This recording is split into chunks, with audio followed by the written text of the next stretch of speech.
briefing ngayong araw. Simulan natin sa good news na hatid ng administrasyon ni Pangulong Ferdinand R. Marcos Jr. sa bagong Pilipinas. Pasasalamat kay Pangulong BBM ang nais iparating ng mga kababayan nating salat sa pagkain dahil nakakain na sila ng mura pero masarap na klase ng bigas. Magtuloy-tuloy raw sana ang pagbebenta nito sa kadiwa ng Pangulo para tuloy-tuloy rin ang kanilang ginhawa. Panoorin po natin ito. Yung 20 pesos na bigas po ng ating mahal na Presidente Bongbong Marcos, na kung saan po ay talagang makakatulong po ito sa taong bayan. Malaking halaga na matulong sa mga mahirap pariyo namin. Namin nagpapasalamat kay Pangulong Marcos, ipatupad niya yung murang bigas. Itong bigas na 20 per kilo, sobra talaga yung maitulong nila sa bawat pamilya. Mura na bigas na ilalunch ng Pangulo natin. Salamat po sa ating mahal na Pangulo, Ferdinand Marcos, dahil sa 20 pesos na bigas, makakabili po kami ng mura at maganda na klase ng bigas po. Good news naman sa ating mga magsasaka sa Bulacan. Bumibili na ulit ng palay ang National Food Authority sa inyong probinsya. Nabakante na kasi ang NFA warehouse dyan, kaya pwede nang muling punan ng NFA ang grain reserves na gagamitin sa 20 pesos meron na o BBM na program. Hanggang 5,000 sako ng palay ang pwedeng bilhin sa mga magsasaka at iimbak sa NFA warehouse. Dahil dito, hindi lang madadagdagan ang kita ng ating mga magsasaka, mapagtitibay pa nito ang buffer stock ng ahensya na kakailanganin sa panahon ng kalamidad. Sinabi rin ni Pangulong Marcos Jr. na dapat lang na maibalik sa dating gawi ang NFA bilang siyang bumibili ng palay sa magsasaka, nagmo-monitor ng presyo upang mas mapaganda ang pagbili nito sa mga farmers. Nais niya pang maibalik ang mandato ng NFA na makapagbenta ng bigas diretso sa consumers para maging matatag ang presyo nito. Epektibo at nararamdaman na ang epekto ng walang gutom program ng Department of Social Welfare and Development sa pagpapababa ng hunger levels sa bansa. Alinsunod ito sa direktiba ni Pangulong Ferdinand R. Marcos Jr. na makamit ang zero hunger sa bansa. Sa resulta ng isang SWS survey, nasa 300,000 na dating food poor families ang nakakakain ng sapat at masustansyang pagkain ngayon. Partikular na bumaba ang kagutuman sa Negros Oriental at Occidental, Cotabato City, Zamboanga del Norte at Surigao del Norte. Isa lamang ang walang gutom program sa mga prioridad ng Pangulong Marcos Jr. para mapabuti ang kalagayan ng ating mga kababayan. Panoorin po natin ito. Mabuti po ito para sa amin. Nakakatulong po siya ng mga po. At ngayon po ang mga patakaran ay okay po sa amin. Salamat po. Salamat sa walang gutom sa DSWD. Ang salamat. Salamat sa walang gutom ng DSWD. Nagpasalamat ko din ako sa programa na ini. Nagpasalamat ko ini nga programa sa DSWD na walang gutom. Salamat sa walang gutom na programa sa DSWD. At para po bigyan tayo ng detalye sa tagumpay na ito, kasama natin ngayon si DSWD Secretary Rex Gatchalian, Jay Sandoval, Vice President ng SWS, at Yoli Crisanto, ang Chief ng Sustainability at Corporate Communications Officer ng Globe. Sec Rex, magandang umaga po. Magandang umaga. Tulad na nasabi ni Undersecretary Claire, alinsunod sa utos ng ating Pangulo na wakasan ng kagutuman, nilunsad ng DSWD noong 2023 ang Walang Gutom Program. Ito yung tinatawag na Philippine Food Stamp Program. Ang unang 300,000 na membro nitong program na to ay nakakakain na ng maayos at unti-unti nang bumababa ang incidence ng kagutuman among the food poor.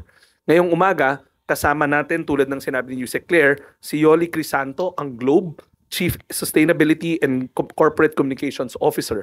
Mari, nagtatanong kayo kung bakit nandito ang Globe. Dahil ang Globe ang nag-commission ng monitoring and tracking study. Kinuha nila ang SWS na kasama natin ngayon na kumakatawan si Jay Sandoval na SWS Vice President para ipaliwanag ang study na nangyari o ang methodology na ginamit nila. Tumuli, kami ay natutuwa sa DSWD dahil unti-unti nang bumababa ang hunger incidents at hayaan ko siguro ang Globe na magpaliwanag ng kanilang partisipasyon pati na ng SWS tungkol sa kanilang methodology. Good morning at maraming salamat po Secretary Rex and ASEC Claire, USEC Claire. Kami po we are deeply grateful for being here and for the partnership that we have with the DSWD. Alam niyo po, this is a shared objective, no, with Globe, because I don't know if you're aware, ang Globe po, way back in 2022, also launched Hapag Movement, which was also a private sector-led movement by Globe and its other partners in terms of addressing involuntary hunger. So nung nilapitan po kami ng secretary natin ng DSWD through the Management Association of the Philippines, we were only too glad to help, no, and raised our hands and said, kailangan po natin ng magandang programa na katulad nito that can scale. And more than that, we also need data. Kasi kailangan po natin makita kung ano po talaga ang naging impact ng naging programa natin. And here to prove that the data is sound and the intervention is correct, nandito po ang SWS para i-discuss po nila kung ano ang naging resulta ng kanilang mga pagsusuri and surveys. Jay?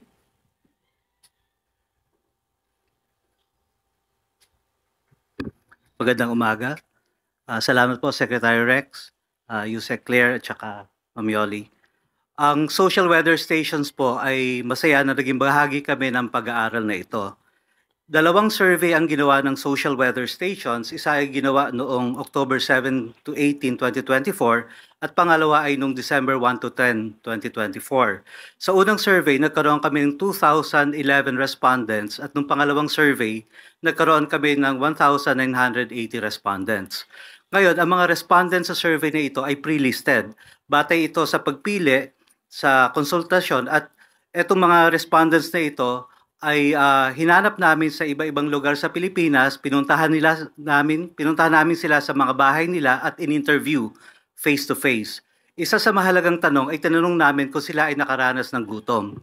Ang tanong na ginagamit sa SWS tulad ng survey na ito ay isa lamang, pareho ng implementasyon, na ang tanong ay, nitong nakaraang 3 buwan, nangyari po ba kahit minsan na ang inyong pamilya ay nakaranas ng gutom at wala kayong makain? So ito yung tinatawag na involuntary hunger. Ngayon, yung mga nagsabing oo, nakaranas kami, ang follow-up question ay, nangyari po ba yan ng minsan lamang, mga ilang beses, madalas o palagi? At ito, tulad ng sinabi ko, ay batay dun sa mga ilang surveys na ng SWS, yung standard question namin. At nitong huling survey nung March of 2025, ang resulta ng national survey ng SWS sa general population households, nakakuha kami ng 27.2% na nagsasabi na sila, ang kanilang pamilya ay nakaranas ng involuntary hunger. Ngayon, dito sa resulta ng survey na ginawa para sa DSWD na sinuportahan ng Globe, nakita namin ang resulta ay about 50%. 47% siya overall nung wave 1 at 46.4 siya nung wave 2. So, kung ikukumpara natin, yung national mas mababa kumpara dito sa targeted areas kung saan kami nag-interview para sa DSWD, na nagpapatunay na yung mga respondents dito sa survey na ito ay talagang yung mga food poor, yung may hirap at nakakaranas ng gutom dahil nga mataas yung porsyento. Ilamang po, magandang umaga. Thank you very much, sir. We now open the floor to questions for Secretary Gatchalian, Mr. Sandoval, or Ms. Crisanto. Christian Yosores, DZMM.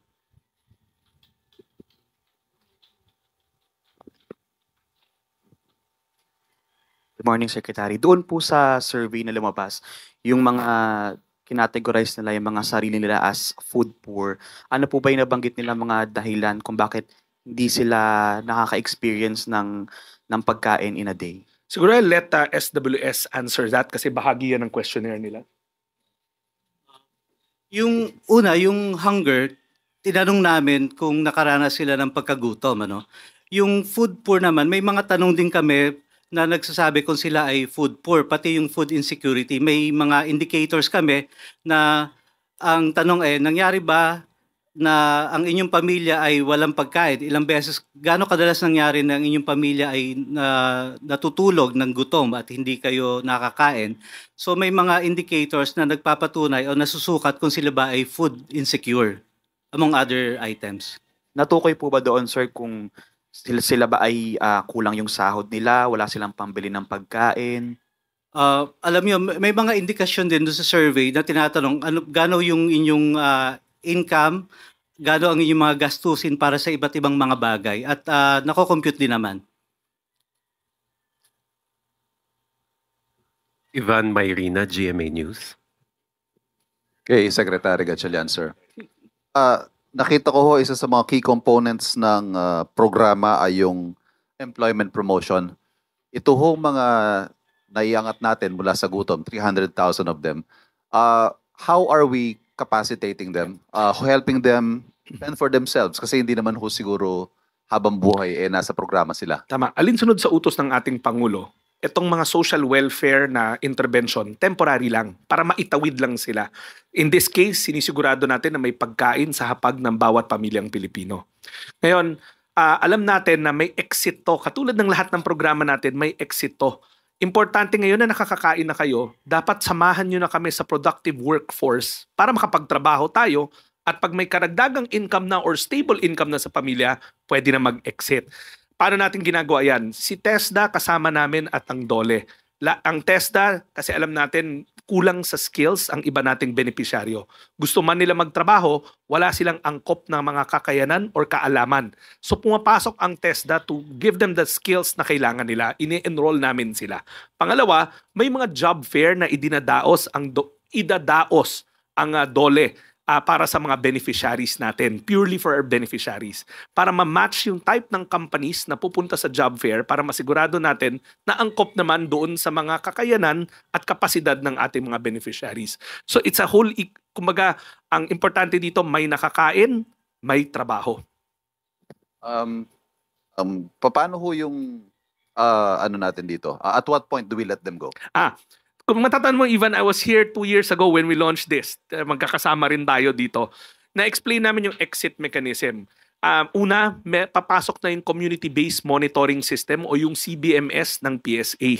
That's an annual survey. Lalabas na ang DSWD, yung listahan na namin, hindi na yon gagamitin. Pangalawa, meron rin yung Family Income and Expenditure Survey na ginagawa ng PSA.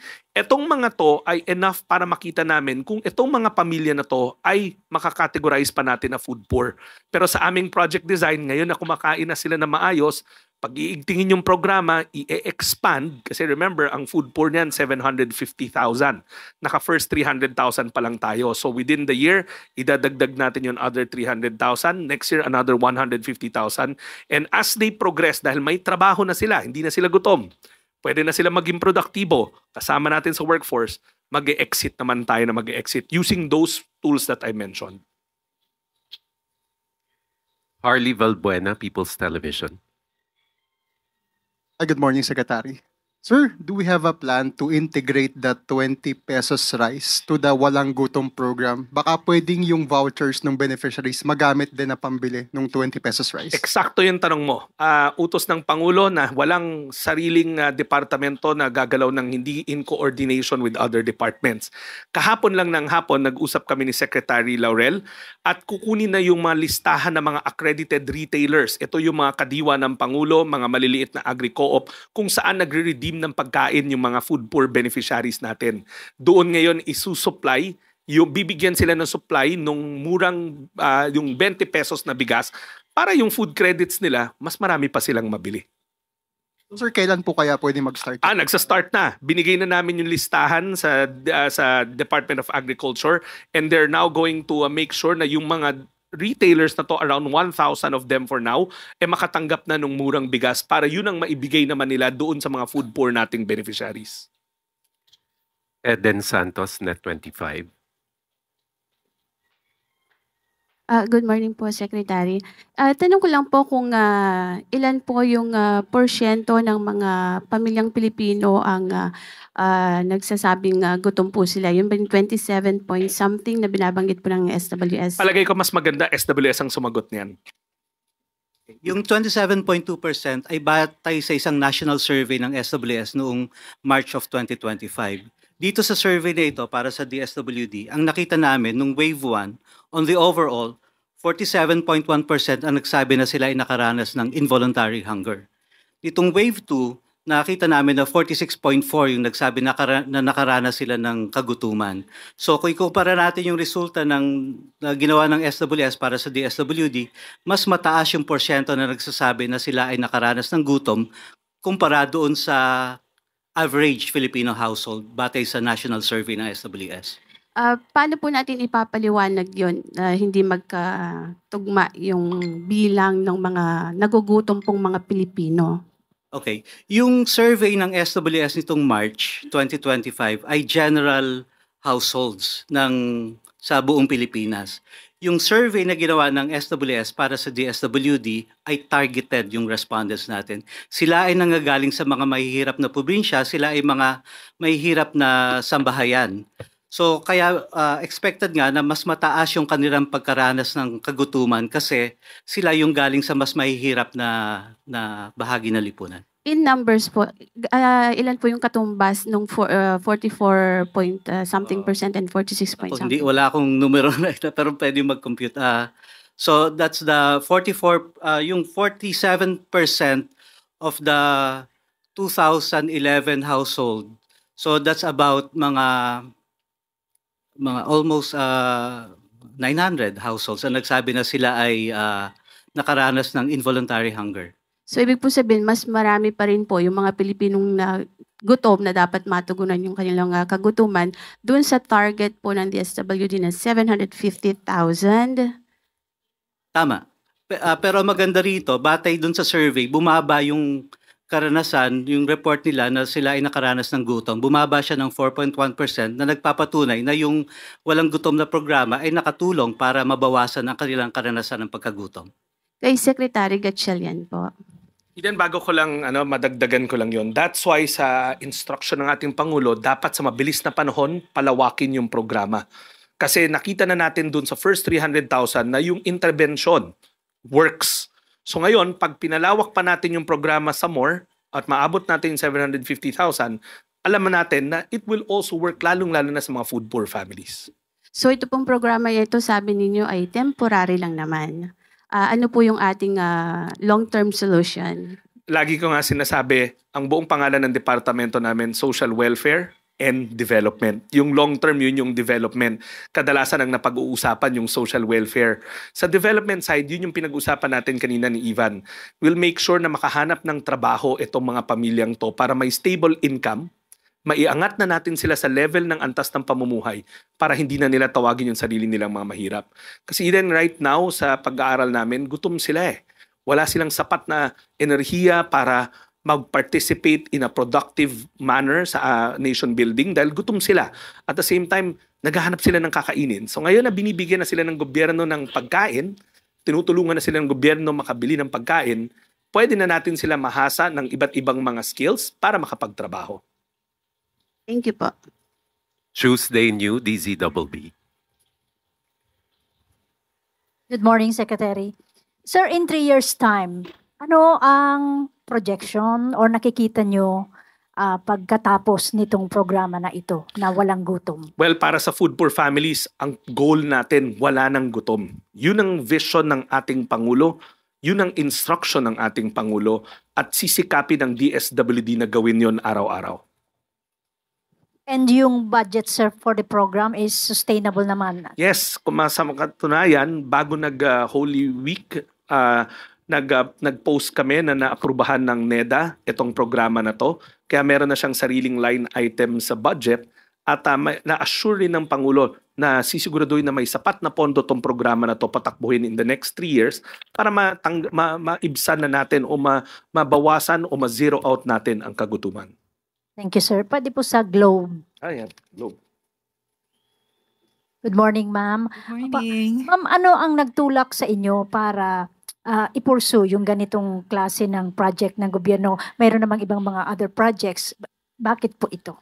So, tulad nung nasabi ko kanina, it is about shared objectives, no? Like I mentioned earlier, 3 years ago, specifically immediately after the pandemic, nag-launch kami nung Hapag movement, which is about hunger alleviation, involuntary hunger alleviation. So in the whole of the private sector, marami tayong naging tulong-tulong in terms of community pantries. Natatandaan niyo po ba yon?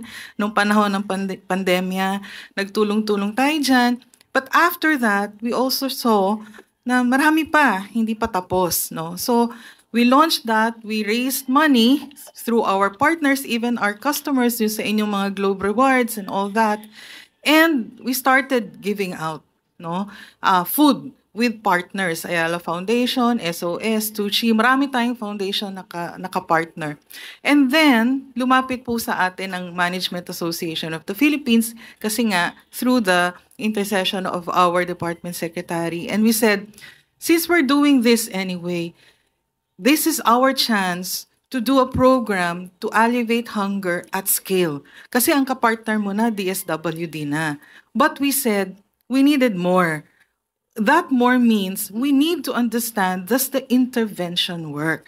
Kasi for private sector, syempre, kailangan din natin nakikita yung datos, no? That's very important.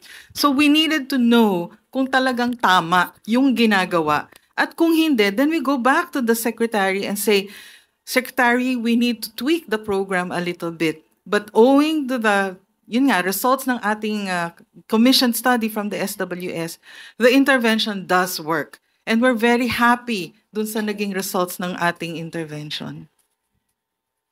Last 2 questions. Last 3. Sam Medanilla, Business Mirror. For Sir Gatchalian po. Meron na po ba tayong result ng study to adjust yung 3,000 monthly food voucher?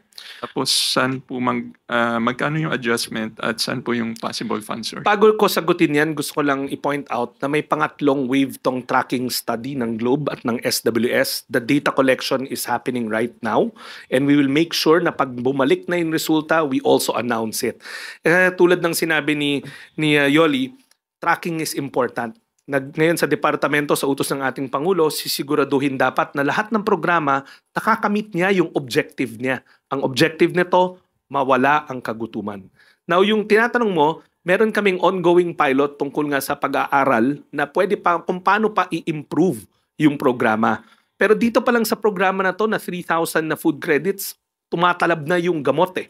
So, yun, we're looking for enhancements. Wala pa yung resulta and we will also make sure na pag natapos yung pilot na yun sa madaling panahon, ilalathala rin namin yun na pagkaalaman pa namin kung paano mapaganda yung programa.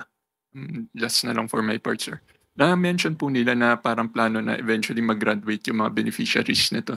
Doon sa 300,000 po na beneficiaries ngayon, ilan po doon yung parang na ongoing na yung para gumraduate sila? Masyado maaga pa sabihin yan.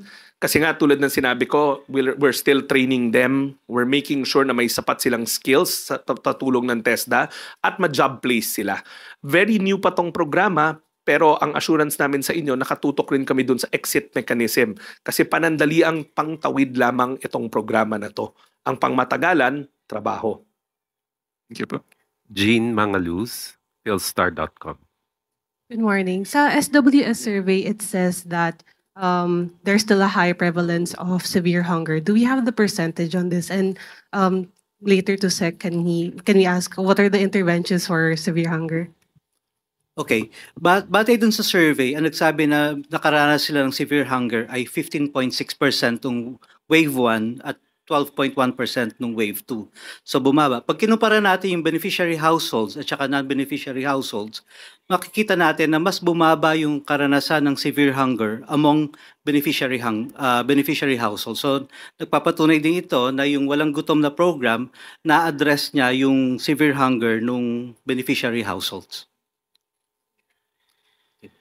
We can accommodate more. Vance Fernandez. Yun yung second question. Okay. So the solution, kung mahiram ko yung words ng ating kaibigan sa Globe ni Yoli, the intervention is working. So kailangan ipagpatuloy, palawakin, at tatagan. Kaya yung tatagan, yun nga yung tinatanong, meron kaming ongoing na study kung paano pa namin ma-i-improve. Bahagi nun yung nutrition development sessions. Turuan natin ang ating mga kababayan na ano bang ibig sabihin ng mga iba't ibang klaseng food groups. Kasi alam natin tayo mga Pinoy, doon tayo sa matamis at maalat all the time. Pero tinuturuan natin sila ano ang healthy eating. Yang mga bahagi na yan, ano yan culture up change yan, behavioral change. So yan, nag-i-invest tayo dyan. Bukod dun sa trabaho at skills, part ng kondisyon nitong programa na to ay umattend sila ng nutrition development sessions para maturuan sila kumain ng tama, maghanda ng tamang pagkain. Thank you, Secrex. Vance Fernandez, Police Files Tonight. Yes, good morning, sir. Sabi niyo walang gutom. Now, who are qualified with the 2025 Social Amelioration Program? Because sinasabi natin na may mga membership, they would like to social amelioration program, sir. Ma'am, wala na tayong, all of these are social amelioration programs. Yes. Which one in particular po? The one who are going to reapply, do they need to reapply again? Ma'am, wala na ho tayong tumatakbo na. Yan, social amelioration, yan yung SAP nung COVID. Yes. Wala na ho yan, matagal na pong wala. Anong mga sakop nito, sir? Ma'am, wala na po yung social amelioration. Nagtumigil ho yan during COVID. That was the intervention of the department during COVID. But if you want to categorize all our programs as social amelioration, iba-iba po yan. May 4Ps, meron tayong AIX, meron tayong AKAP, but yung SAP program itself, tumigil ho yan nung COVID. Last na po yun nung COVID. So, walang gutom, sir? Ma'am, magkaiba ho yung walang gutom sa SAP. Yes. Yung SAP, matagal na ho tumigil yon. Ang tinutukoy niyo po ba ay yung walang gutom? Yes, sir. So ang tanong ho niyo is paano mag-apply sa walang gutom? Reapply. Ma'am, hindi ho nag-a-apply. Tulad ho ng sinabi natin, ginagamit natin yung database na meron ng gobyerno. Sa unang round ng 300,000, ginamit natin yung listahanan na database. But kung matatandaan nyo, sa batas, sinabi na dapat papasok na this year yung community-based monitoring system. So doon na tayo hahango na mga bagong beneficiary for the next 300,000. Yung CBMS, ang may pangangasiwa po niyan, PSA, hindi na ho DSWD. Yes, sir. On another issue, sir, kasi alam natin nagba-viral to yung nasa Makati, no? Na isang humingi ng tulong and you gave them about 80,000. Now, may mga tao na gusto rin na humingi ng tulong sa DSWD. Will you allow them to... Una po, araw-araw, libo-libo na mga mamamayan natin pumupunta sa aming tanggapan. At ang utos ng Pangulo, lahat ng nangangailangan ng tulong, tutulungan. Whether it's medical assistance, burial assistance, at iba't iba pang klaseng tulong. Now, gusto ko lang linawin yung sa nag-viral. Bahagi ho yung responde nun ng programa nating pag-abot. Noong 2023 rin, ang instruction ng ating Pangulo, ni isang pamilyang Pilipino dapat walang nakatira sa lansangan. Kaya nilunsad yung pag-abot program noong 2023 kung saan mahigit sa 100 social workers araw-araw ang umiikot sa lansangan ng Metro Manila para hikayatin ang mga pamilyang nakatira sa lansangan at individual na nakatira sa lansangan na sumama sa amin para mabigyan ng intervention. Temporary housing, livelihood assistance. Yung 80,000 na yon ay base sa guidelines ng DSWD at sa assessment ng social worker. Yung guidelines, may range ng presyo kung ano ang kaya natin ibigay na grant. Yun ang pinakamataas. At ang nag-assess nun ay ang licensed social worker natin. Yung mga guidelines na yan, nakapublish po yan. At I wanna point out na yung babae, si Rose, bigyan natin yun ang pangalan, hindi siya unique. 5,000 na mga pamilyang nakatira sa lansangan o individuals na nakatira sa lansangan ang natulungan ng pag-abot program. Iba-iba ang kanilang natanggap. May iba 80,000, may iba 1,000. Gusto ko 10,000. Gusto ko i-point out na may condition to. Hindi to binibigay ng isang bulto. Katulad dito kay Rose, in tranches siya ibibigay. At may supervision at monitoring ng social worker. So ibig sabihin, binabantayan ng social worker yung progress niya. Hindi binigay tapos goodbye. Kung hindi pagbigay, sinamahan pa siya sa tindahan para makabili ng pauna niyang mga stocks ng kanyang tindahan. Pagtapos noon, may mga home visits ang ating mga social worker para ma-check kung gumaganda na unti-unti yung buhay ni Rose. So gusto ko i-point out na lahat tinutulungan, hindi special case si Rose. Meron tayong guidelines at sa lahat ng kwentong to, social worker ang nag-a-assess at nananaig ang boses ng social worker. Pero sir, meron din na let's say talagang yung may bahay nga sila nakatira sa mga informal settlers, wala rin silang makain pero nais nilang maka-avail nitong sinasabi ninyo na gusto nilang magkaroon ng tindahan? Tama. Ni Rosie? Meron kaming ibang programa para sa kanila. Ang tawag doon yung Sustainable Livelihood Program ng DSWD. Dalawang klase yon. Una, tinutulungan natin sila makapagsimula ng kanilang maliliit na negosyo. Pangalawa, tinutulungan natin sila maging employable, skills-based. So pwede nila i-avail yun at lahat ng detalye niyan nakalathala sa aming mga social media accounts kung paano, sino, at kung ano ang dapat gawin. Basta ang gusto namin i-point out, lahat tinutulungan ng DSWD. Okay. Follow-up, Nel Maribohok, UNTV.